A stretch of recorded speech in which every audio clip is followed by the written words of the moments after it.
Hello everyone, this is Sir Amir Khan and today we are again back with electrostatics.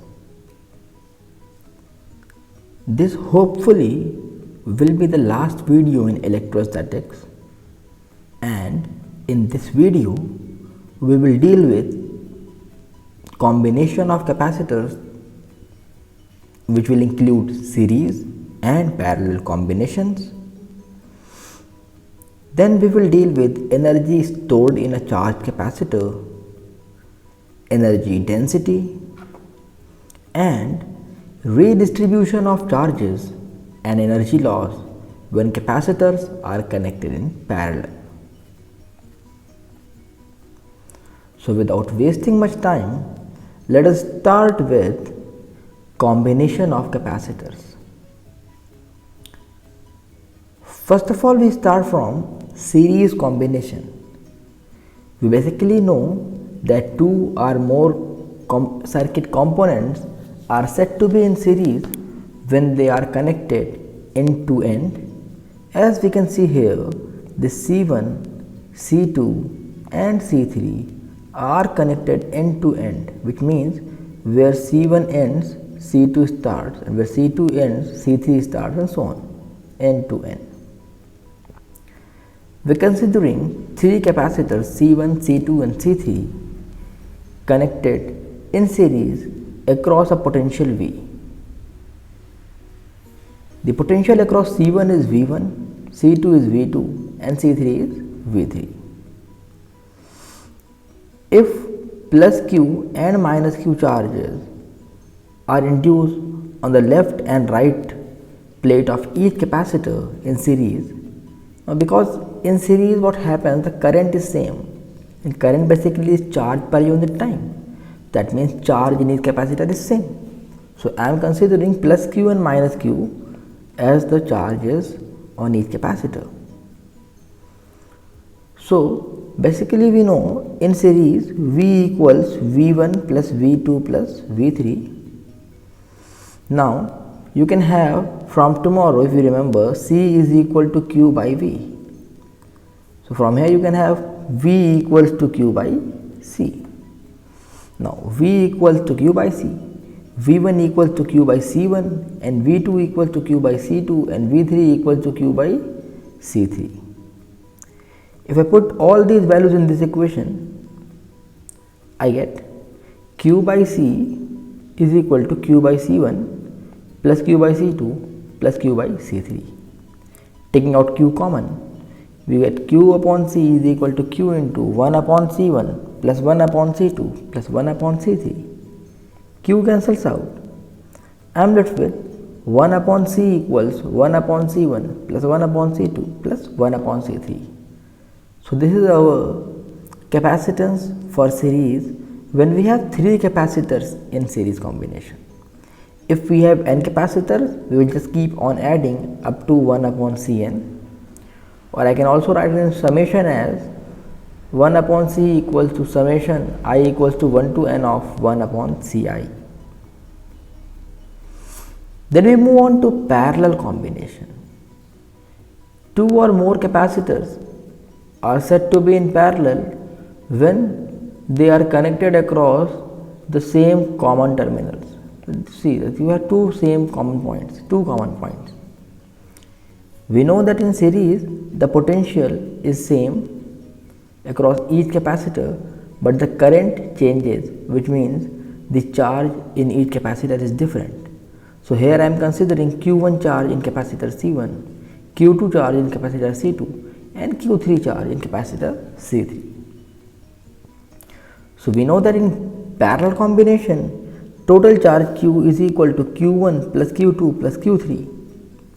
Now from the equation C is equal to Q upon V, we can have Q is equal to C into V.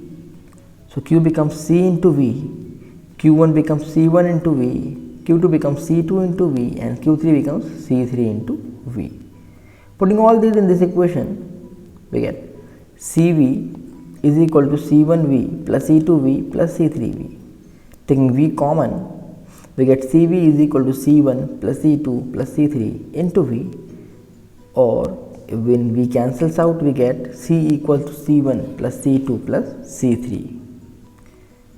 Again, for n capacitors, we will keep on adding up to Cn, or we can say that for n capacitors, C is equal to summation of I equals to 1 to n Ci. So basically what I saw that in series capacitor, the formula is similar to parallel resistor, and in parallel capacitor the formula is same as series resistance.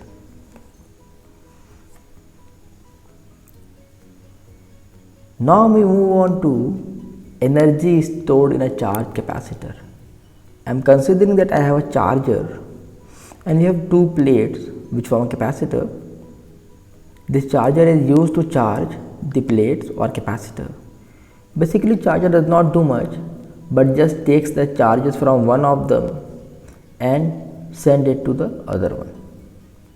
So when electrons are moving away from it, it becomes positively charged, and when electrons are going towards it, it becomes negatively charged.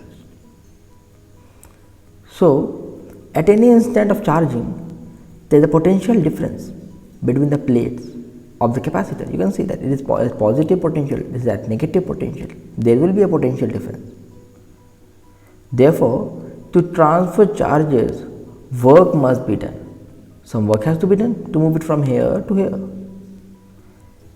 This work done is stored as electrostatic potential energy in the capacitor.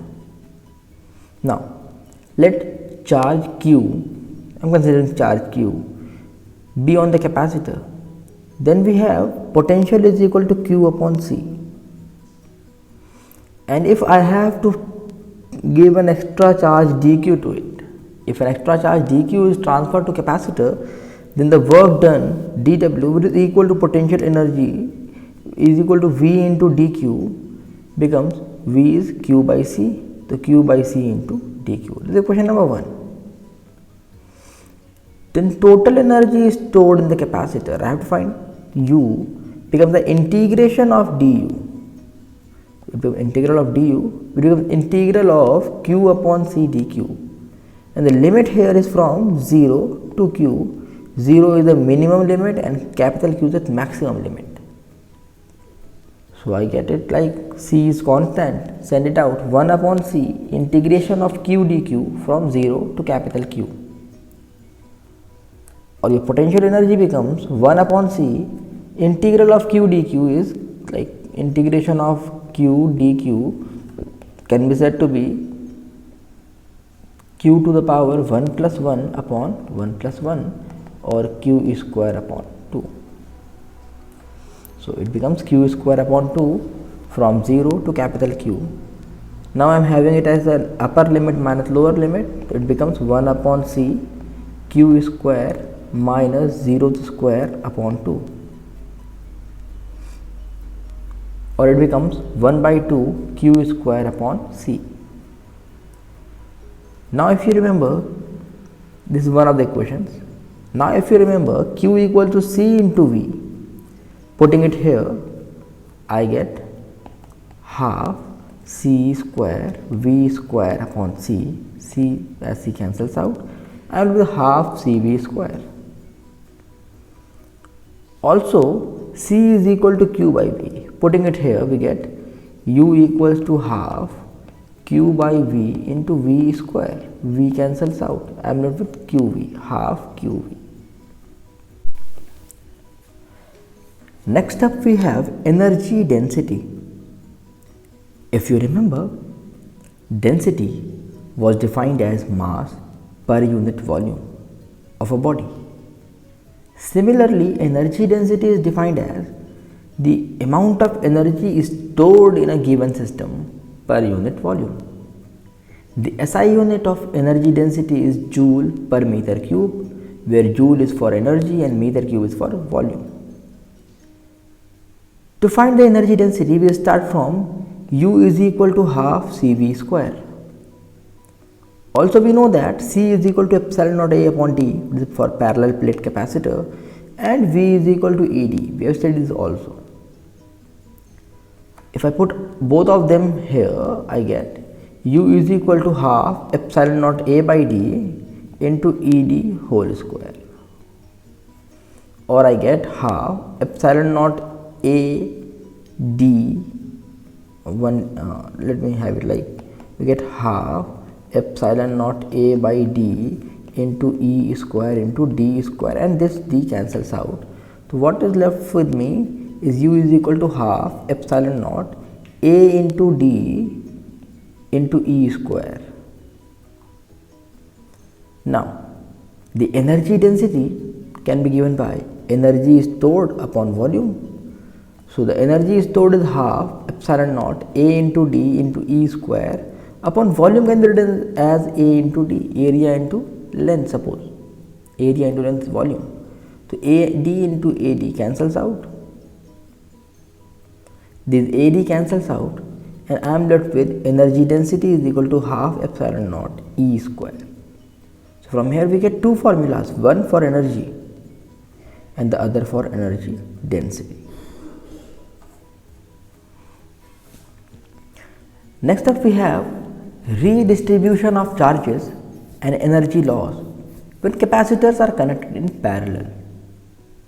I am considering here two capacitors C1 and C2 which were initially independent, but now they are in parallel. So initially the charge on Q1 C1 was Q1 is equal to C1 V1, and on Q2 it was C2 V2, correct. But when both of them are connected in parallel, the new potential becomes total charge upon total capacitance, Q1 plus Q2 upon C1 plus C2, which becomes C1 V1 plus C2 V2 upon C1 plus C2. So this is the new potential difference. So now the new charges on them will be Q1 dash and Q2 dash will be equal to C1 into V and C2 into V, where V we have this. So the charge transferred from C1 to C2. I am considering here that charge on C1 was greater than on C2. So charge transfer from C1 to C2. Delta Q is equal to Q1 minus Q1 dash, old charge minus new charge, or C1 V1 minus C1 V. If I put the value of V here, I get delta Q is equal to C1 V1 minus C1 into V, which is equal to C1 V1 plus C2 V2 upon C1 plus C2. I am multiplying them, like taking the LCM. So for LCM we have multiplied like C1 into C1 into V1, that is C1 square V1 plus C1 C2 V1 minus C1 square V2 V1 minus C1 into C2 into V2. C1 square V1 and C1 square V1 cancels out. I am left with C1 C2 V1 minus C1 C2 V2. Taking common C1 into C2, I get C1 C2 upon C1 plus C2 V1 minus V2. So this is the charge transfer from one capacitor to the other one. Now if I have to find the energy loss, to find the energy loss before I start from energy, and we know that energy is equal to half CV square. So before redistribution, the energy was equal to U is equal to energy of the first capacitor plus energy of the second capacitor. Energy of the first capacitor was given by half C1 V1 square, and energy of second capacitor was given by half C2 V2 square. We get U is equal to half C1 V1 square plus half C2 V2 square, or U equal to half C1 V1 square plus C2 V2 square. Take out common, half is common here. But after redistribution, the new charges or new capacitance, everything changed. So now the energy, that is U dash, is equal to half total capacitance, which is C1 plus C2 into total potential, which is V square. And for energy loss, how do you find energy loss? energy loss is U minus U dash. Energy loss delta U is equal to U minus U dash, because U dash is less loss now. So we get the value as half C1 V1 square plus C2 V2 square minus half C1 plus C2 into V's square. Now the value for V was equal to C1 V1 plus C2 V2 upon C1 plus C2. Putting it here, we get half C1 V1 square plus C2 V2 square minus, half is common from both sides, so I am taking it out, minus C1 plus C2 into V square, is C1 V1 plus C2 V2 upon C1 plus C2 whole square. If I take the LCM, multiply this, okay, no, don't take the LCM right now.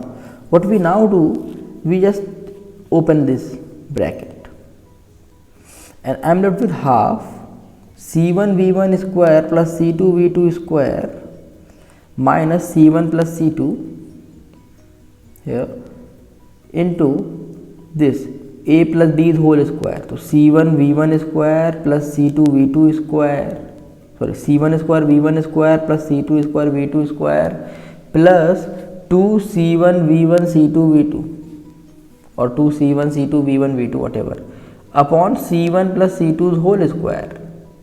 One of the C1 plus C2 cancels out with the square part. I am left with half C1 V1 square plus C2 V2 square minus C1 square V1 square plus C2 square V2 square plus 2C1 C2 V1 V2 upon C1 plus C2. Taking the LCM, I multiplied this. So C1 into C1 V1 square, which is C1 square V1 square plus C2 square V2 square plus C1 C2 V2 square plus C1 C2 V1 square minus, open the bracket, C1 square V1 square plus C2 square V2 square plus 2C1 C2 V1 V2. C1 square V1 square and C1 square V1 square cancels out. C2 square V2 square and C2 square V2 square cancels out. I am left with C1 C2 V1 square plus C1 C2 V2 square minus 2C1 C2 V1 V2. C1 C2 is common in all of them, all three. So just take out common C1 C2. And here V1 square plus V2 square minus V1 V2. Correct. V1 square plus V2 square minus 2V1 V2. Now this is A square plus B square minus 2AB. What is the formula for A minus B? So delta U becomes half C1 C2 upon C1 plus C2 into V1 minus V2's whole square. So this is our required equation. So this is our required equation for the energy transformed or energy lost when two capacitors are made in parallel. If you have liked this video, please subscribe to our channel, share our channel with others and hit the like button. Thank you and have a nice day ahead.